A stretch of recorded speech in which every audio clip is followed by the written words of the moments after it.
नमस्कार जय जगन्नाथ फ्रेंड्स आपण मानकु आमर गोटे फ्रेश वाला ब्लॉग रे स्वागत जनाऊँगी। आउ सबुदिन मामा वेलकम करती आज मु वेलकम करुँची। आबे मु तो दांत घसी सारी मामा जाइए ठाकुर पूजा करने आम दांत घसिक खाऊँ। अपू ये खाऊ थाली सब अलग कर खाइब तार से काढ़ु सब। अपू मुँह देखा टे देखु अपू तार थाली सजई जमी खाइब। मामा सबुदिन का बेले पुणी चाहा सकाळु पिउचंती। ठीक तार ड्राइंग क्लास जीव ता बैग पैकिंग करछु एठी। एई अपू जाउची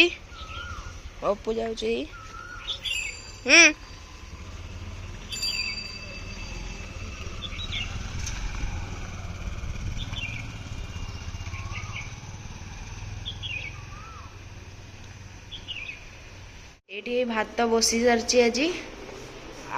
आज जेहेतु संडे माने तो टिके चिकेन दरकार। हे बापा चिकेन भी नहीं आछंती। मामा एठी मसला छड़े देछंती सब। मामा चिकेन पे मसला छड़ौछंती सब छड़ा हो सारची। मामा एठी काजू देके चिकेन टा करिवो। ए हमर चिकेन कसा रेडी ही गलानी। पप्पू आ मु दिजन टेस्ट करबा एटा। 1 hour later भमटो डायरेक्ट मुंह न जा भाई मारो चैलेंज टेके टे कत टे